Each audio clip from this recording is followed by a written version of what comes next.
This fight's now 8 rounds or I won't be fighting. You didn't want to do 8, so who's the more prepared? Who's the more prepared? You're not ready. You're not ready, dickhead. You never know. You know what I mean? Because everything goes. It's no rules. No, that's it. No rules. I'm not talking about weapons. I'm talking about a fair fight on the street. Yeah. You know what I mean? Well, it's not in the cage. A boxer in a cage is going to struggle. Cage fighter in a boxing ring probably got no chance, really. Yeah. But on the street, if the guy's got a bit of street experience, going down. Don't fucking doubt the Cobra. The tension kicked off immediately at the first press conference as Darren Till erupted with fiery words aimed straight at Carl Froch. What was meant to be a standard face-off quickly turned heated, setting the tone for a rivalry that suddenly feels far more personal. On the other side, Chisora's camp is full of emotion because this fight could be one of the final big moments of his career. Chisora is no on the other side. Chisora's camp is full of emotion because this fight could be one of the final big moments of his career. Chisora is known for moving forward and never giving up, and that same spirit is showing again in his training. Behind the scenes, he has been working very hard in sparring and fitness training. He knows that fighting a former world champion in front of a big crowd in London could be his chance to finish his career on his own terms. Many fans online are already talking about his toughness and strong heart. The story of this fight makes it even more exciting. Wilder wants to prove he still belongs at the top, while Chisora wants to protect and strengthen the legacy he built over many years.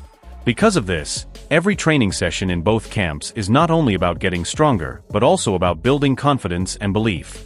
All of this energy, his youthful energy and peak performance. The respect from other top figures like Eddie Hearn emphasizes Froch's toughness. Training alongside Usyk allows exposure to elite standards, preparing him mentally and physically for any heavyweight challenge. You're a shithouse, and you're a closet Charliette. Didn't want to shake my hand. He's a shithouse, he didn't want to shake my hand. You're a shithouse. Tried to do the pulling game, so you don't want to shake hands like men. You're a muppet. He's going to do it again. He's going to pull him again if you let him shake. No. Carl Froch reflects on his fight with Andre Ward and admits that version of him was not at his best. By pointing to mistakes in movement and timing, he suggests he learned from it. In the middle of this Darren Till drama, those comments hint Froch still believes he can adapt. The story of this fight makes it even more exciting.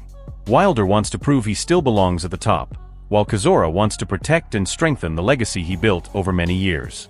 Because of this, every training session in both camps is not only about getting stronger, but also about building confidence and belief. All of this energy, his youthful energy and peak performance. The respect from other top figures like Eddie Hearn emphasizes Froch's toughness. Training alongside Usyk allows exposure to elite standards, preparing him mentally and physically for any heavyweight challenge. I still love boxing. I still love getting up in the morning and running. I love watching my body change over the 3 months of training camp. Can touch me.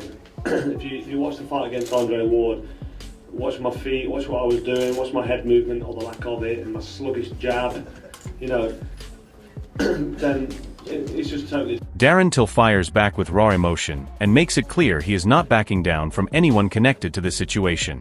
His words show how heated things have become around this rivalry, turning what started as fight talk into a far more personal and explosive confrontation. That to everyone. I'm here to do what I'm here to do. And I couldn't give a fuck if I bumped into John Fury and the family in the street now, because it's on them what they want to do. They're more asked about me than I'm asked about them, so if they want it, I'll have it with every fucking single one of them in the street, and I'll get my head completely smashed in. Johnny Nelson explains the growing tension surrounding Darren Till and Carl Froch. He points out that Carl Froch is confident, but other fighters may hesitate because of ego or financial security. The commentary shows how insiders are debating whether this fight will even happen, highlighting the uncertainty and drama building around a possible clash. With one of the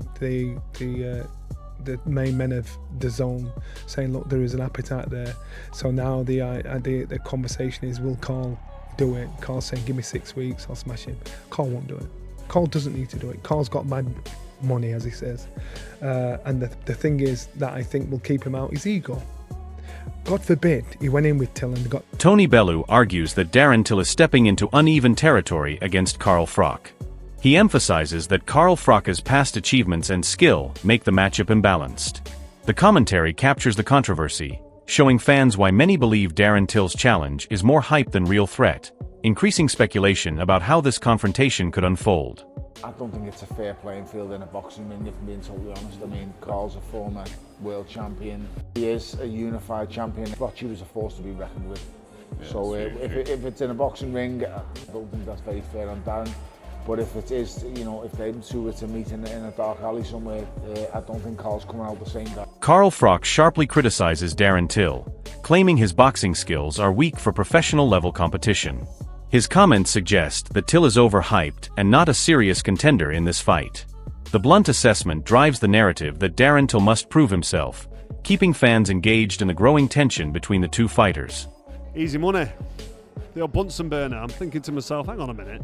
They're giving money away here with these fights because Darren Till's absolutely fucking useless. I'm not being funny, listen, I'm talking about professional boxing level. At the level he's at, he's done all right. He's got decent balance, throws a decent backhand from a southpaw stance. But let's be honest. Johnny Nelson weighs Carl Froch's chances against Darren Till, noting that while he could dominate, the fighter's age and preparation remain key factors. The commentary frames the matchup as uncertain, with Carl Froch's commitment and readiness being the deciding elements. Fans are left questioning if this fight will happen or remain a tantalizing what-if. But if Carl did do it, I think Carl would smash him. But I just don't think he will do it. Because he's got that memory, he's got that something about him, that he's at an age where he's still physically fit enough and strong enough if he commits himself to the prep. Liam Smith comments on Darren Till's aggressive behavior, explaining why Carl Froch might avoid unnecessary confrontation. The description portrays Till as unpredictable and volatile, adding drama and tension to the situation. Fans are left with a sense of danger surrounding any face-off, showing how heated the rivalry has already become. Darren Till jumping out the ring to you, fucking threatening to choke you and all that, do you know what I mean? So it's the last thing I'd want anyway, so fucking I think Carl just got off rather than have the aggro of, you know, Darren Till in front of him, screaming, shouting and spitting in his face. I'll ask you for a prediction. Carl Froch versus Till on the streets and in the ring. Two scenarios, who wins? Oh, look, I don't know. It's all look on the street. I think we know who wins. But in the ring, Carl Froch is an unbelievable fighter. Darren Till knows that. Carl Froch is an older version of himself now. Been out the ring a long time. Pain Game emphasizes Carl Froch's reputation among fighters and insiders, highlighting how even professionals respect him as a world-class competitor. The comments suggest that while Darren Till is making noise, the boxing community continues to view Carl Froch as experienced and formidable. This adds weight to the narrative that any potential clash is more about hype than a real equal fight, keeping fans debating Till's credibility versus Froch's long-standing respect in the sport.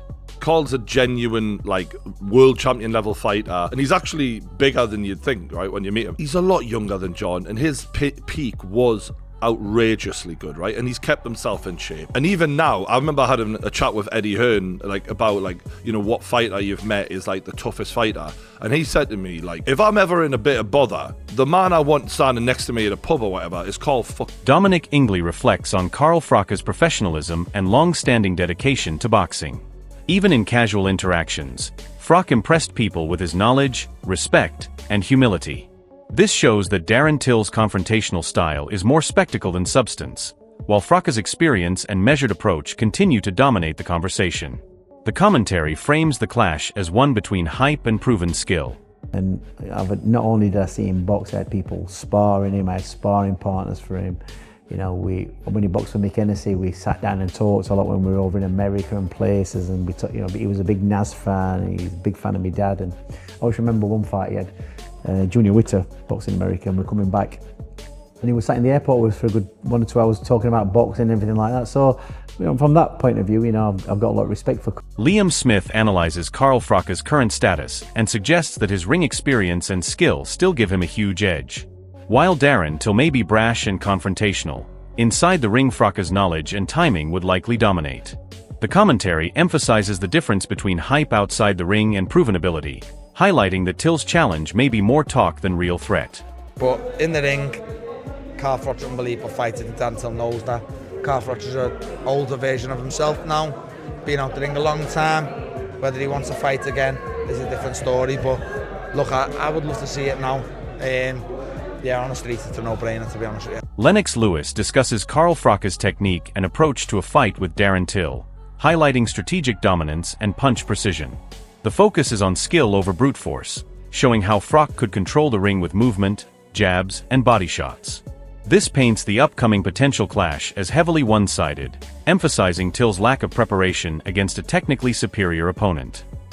So bigger, heavier, potentially probably not stronger than me. I'm a machine. Yeah. I'm like genetically gifted and all that. And it only takes one punch. And they're not good defensive fighters anyway. They, they go for the okie doke. You know what that means? Yeah. Give him one of those. Give him a little feint. Yeah. Couple of feints, good foot movement, walk him into a shot. Yeah. Probably dominate him with a jab. They don't know about body shots either. So what are you thinking? Easy work for the Cobra? Easy work for the Cobra. Can I be your coach, please? Jump in the corner, man. Easy money for the Lewis machine. Yeah. I want to be his coach. Let's have a team, all right, man. Just go out there. Carl Froch asserts his dominance and experience while addressing Darren Till, referencing other fighters to underline his point. By highlighting his 4 world titles and resilience, Froch turns the attention on Till's inexperience. The commentary presents Froch as a disciplined professional, framing the narrative as a clash between proven championship pedigree and a fiery but untested challenger. I've also seen you get absolutely ironed out by Masvidal. El Sparko, unconscious. Just imagine what I would do to you. Ooh. And obviously, me being the 4-time World Champ Hall of Famer, been in there with the best of the best. I don't know what it's like to tap out. I don't know what it's like to get knocked out. I've only ever been knocked down on the canvas. Ade Oladipo highlights the intimidation factor surrounding Darren Till while contrasting it with Carl Froch's long absence from professional competition. Till is portrayed as aggressive, unpredictable, and street-smart, drawing attention to his confidence outside the ring. Meanwhile, Carl Froch, despite not competing with small gloves for over a decade, is noted for his disciplined training and maintained physique. The commentary emphasizes the psychological angle of the rivalry, suggesting that Till's boldness might not translate effectively against Froch's measured approach. Fans are left questioning whether raw aggression can overcome experience and ring intelligence, and the segment frames the confrontation as a classic battle between youthful bravado and seasoned preparation. It's crazy. And he's scary. He's a scary, intimidating man. I don't know if it's a Liverpudlian accent or knowing that he could take this to the ground and finish you that way. I feel like these MMA guys are scary because they know they are the toughest guys on the street, right? It's not just, back in the day, the baddest man on the planet was the boxer. It's not that anymore, is it? I don't know who they're going to find to fight him. Carl Froch? I mean, there was a bit of a fight him. Do you not think? Well, Carl's not fought for 11 years. I know he still looks great and he hits the bag, but no one's hit him with small gloves for 11 years. George Groves evaluates the matchup between Darren Till and Carl Froch, weighing Froch's age against his maintained fitness and experience. At 48, Froch might appear past his prime, but Groves notes that he still remembers what it's like to endure hard punches and handle high-pressure situations in the ring. Meanwhile, Darren Till's aggression and confidence are acknowledged as factors that could unsettle older fighters. The commentary builds tension by questioning Froch's true motivation versus Till's relentless pursuit, highlighting the psychological battle as much as the physical. Fans are left wondering if Froch will truly commit to the fight or if Till's fiery persona will force a reaction, keeping the anticipation high for this confrontation. Versus Till. I don't know, man. He's 48 years old now, Froch. He looks good when he takes a picture, with a moody light in after a few abs and that. But Darren Till, he's still fighting, isn't he? He still knows what it's like to get punched in the teeth. It's been a while since Froch's been punched in the teeth. So I think he does well. I think it sells. I think if he wants to do it, he should do it. But I got a feeling Froch don't want it.